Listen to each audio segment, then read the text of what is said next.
ulat nyo, and that's just because I don't know the terminology. I don't understand exactly what.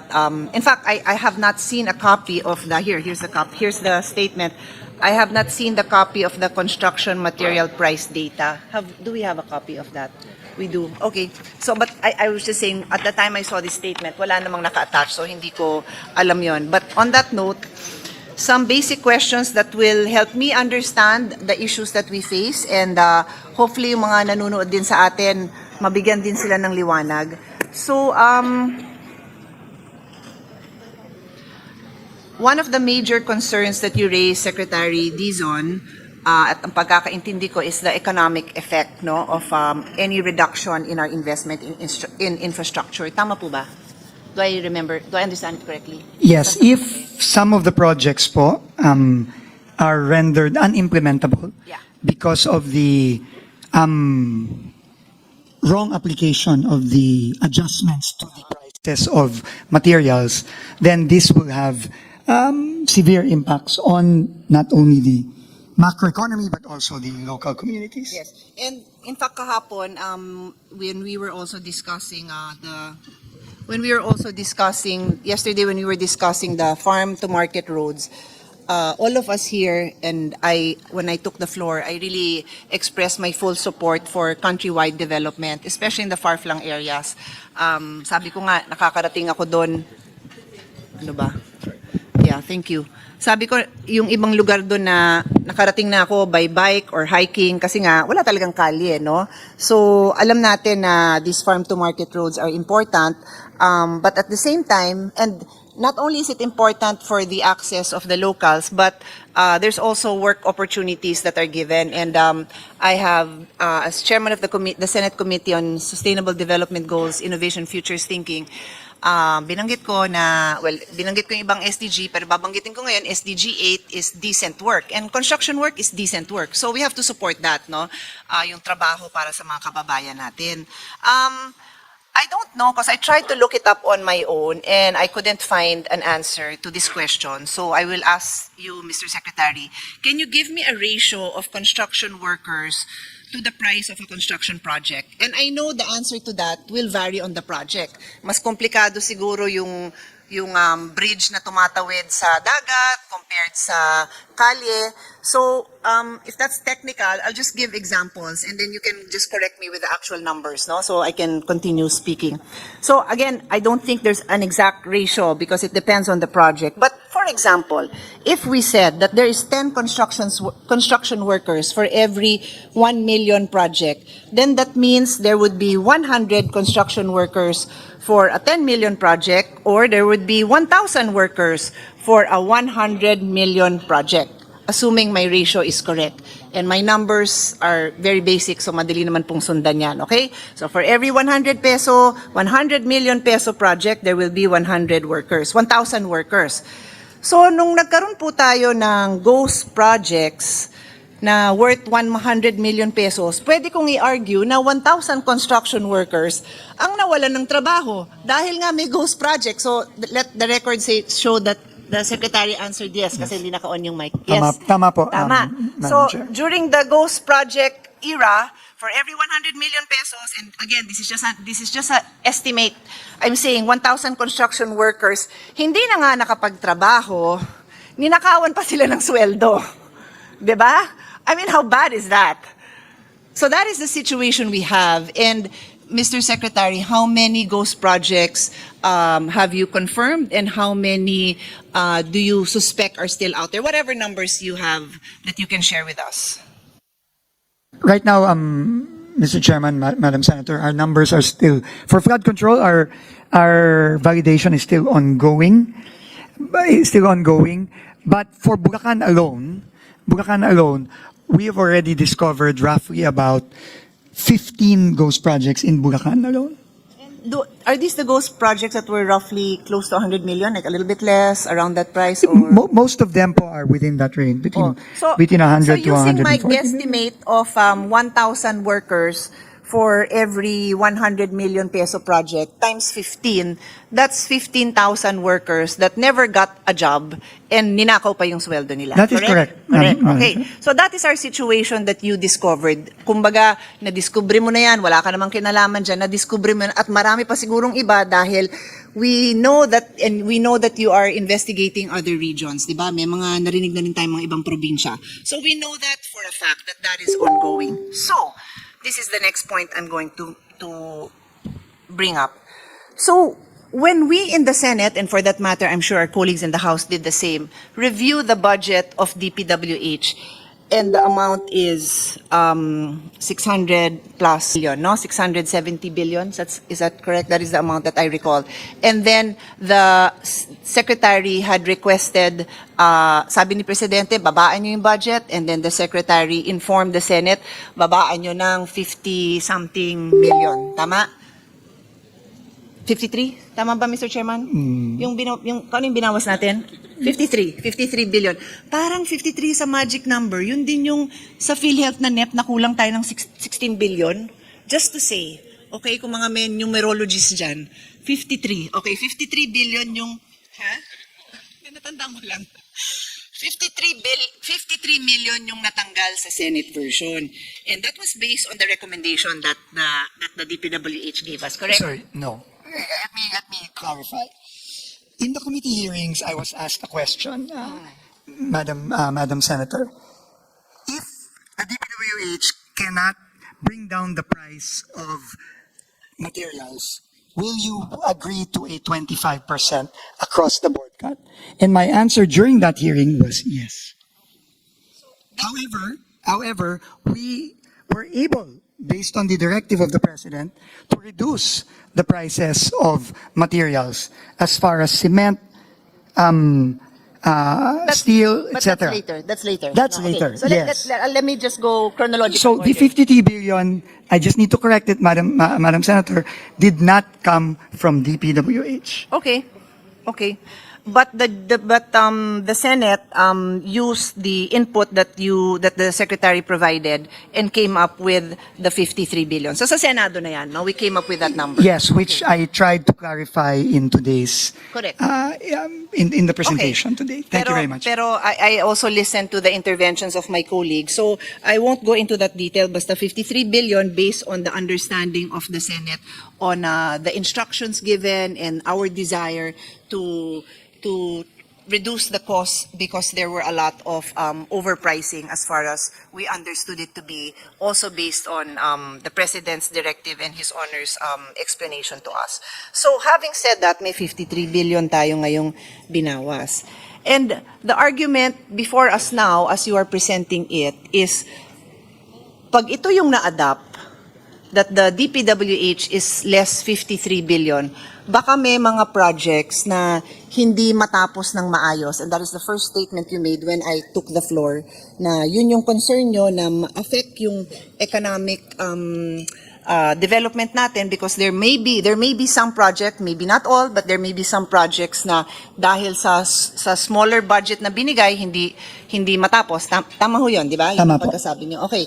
Pero Mr. President, Mr. Chairman, yung work ko personally as Vice Chairman of the Committee on Finance for the past 7 years only touches on constructions to the extent that I chair the Committee on Education, and so I'm very familiar with the failure of DPWH to build enough classrooms. Very, very familiar. I can present to you for the last 7 years what I'm presenting every year na from the start of the President's presidency, kung ganito kalaki yung pinasok sana na pondo within the President's term in 6 years, wala na tayong classroom wala na tayong classroom deficiency, but of course no one listened to my suggestions.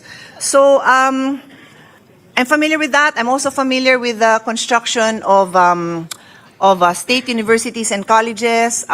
Congressman Rufus, I'm a big supporter of our state university, USTP, and Cagayan de Oro, and many others all over. 6 years kong hinawakan yun at kaya ko lang hindi hawak ngayon dahil kinuha sa akin ng chairman. I will always say that because he does a great job. Magkasundo naman kami dito, but that's the reason why I'm not handling it now. So, may konting alam naman ako kahit na from the eyes lang of a lawyer who's handling the budget. And so, let's just say kinapush yung projects. I don't know, maybe His Honor said there are 10,000 projects. Maybe let's say kinapush ang 10% nun or 5% nun, whatever that number is. Diba may phase 2 naman? Pwede naman ituloy? I mean, ikamamatay ba natin? Because the people will still be employed. They will still, bibilin pa rin yung bakal na mas mamura yung presyo, bibilin pa rin yung semento na mas totoo na yung presyo, i-hard pa rin naman yung construction worker. Ay, kaya lang yung nabigay kasi nyo sa Senado, ang kukulit nyo kasi, gusto nyo mag-ingat, ang binigay nyo medyo kapos, di ituloy sa susunod na taon, ikamamatay ba natin yun? Perishable ba yun? Yun lang naman ang tanong ko because I have encountered this issue so many times because pag humingi ako ng budget para dun sa construction ng State University dormitories, by the way, that is my passion sa mga colleagues. Sa mga lugar nyo, sabihin nyo sa akin kung meron tayong matutulungan dyan sa susunod. It's my passion. Pag kinulang, edi next phase 2. Pag kinulang, edi may phase 3. So, yun lang naman yung sa akin. And after I get an answer from the secretary, I'll tell you why I'm exploring this option because of the next point I'm going to make. Just to, I think, simplify the answer to this question, Mr. Chairman, Madam Senator. I think the concern is, kapag po, halimbawa, no, yung proyektong pinakita natin kanina sa Region 4B, that was in Romblon. By the way, kung ganun po malaki yung cut doon, no, 68 versus I think yung tama dapat na cut na 37% instead of 68. So kalahati. Wala pong magbibid doon sa proyektong yun. Wala magbibid. Kasi po, hindi po kaya, you know? So, ang pwede pong gawin ng DPWH doon is igsian yung imo-modify po yung proyekto. Ibig sabihin, kung yan 10 kilometro dapat, pwedeng gawin ng DPWH, iigsian, no, yung proyekto para lang maging implementable. Pero, yan po, ginagawa po yan, no? It's called modification, no? But, yun nga, sayang nga po yung economic activity. Kasi obviously, pagka yung 10 kilometro po, ginawa na ng 5 kilometro o 3 kilometro, lesser economic activity po yun, mas maiksi yung trabaho, yung araw na pagtatrabahuan ng ating mga kababayan, etc. Mas konting simento, mas konting bakal, etc. So yun po ang real effect po ng isang proyektong tulad nung pinakita natin kanina. Pero tama po kayo. Marami pong mga proyektong DPWH na hindi natatapos ng on time, no? Pero ganun po ang immediate effect kung susundin po natin yung nasa Senate version. So, tama po kayo, we can live with it. We can, to be quite honest. But, that is the real effect. If a project is reduced from 41 million to 13 million, when the real price based on the new prices is a project of 30 million, then there will be an effect on the project itself. You know, but we're just informing the honorable members of the BICAM of that real effect. Okay, so I understand, no? You're basically agreeing with me that if necessary, pwede naman ituloy yun the next year, okay? And the reason, and I understand yung nanghihinayang po tayo na, pero kung pwede naman buuin, sino ba naman may gustong mabitin? For example, may sports project ako dun sa probinsya ni Congressman Abet Garcia. Ba't ko naman ipapa 2 years from now? Kung pwede nang mabuo next year, kung pwede nang maglaro yung mga bata doon, kung pwede na tayong magkaroon ng the next Southeast Asian Games champion doon, di ba? Bakit nga naman? I agree. But, ito na nga yung next point na sinasabi ko. Mr. Secretary, you will recall how important communication is, especially during the time that you were the COVID SAR, the vaccination SAR. no less than WHO emphasized that one of the pillars in addressing this COVID epidemic was proper communications. Apat lang yung pillars nila, di ko na maalala yung tatlo. Pero yung communication, imagine, was included in the pillars, communication. So ito nangyari. Nabalitaan na merong mga flood control and massive corruption in DPWH. And the President made a statement about it.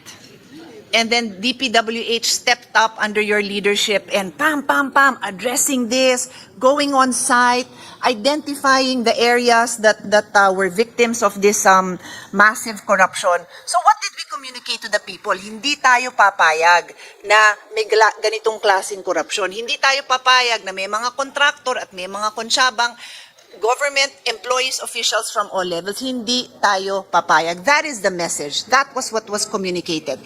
So when we step into this BICAM today, ang bit-bit natin lahat, or at least namin sa Senado, nag-reduce ng presyo based on that same communication, based on that same script.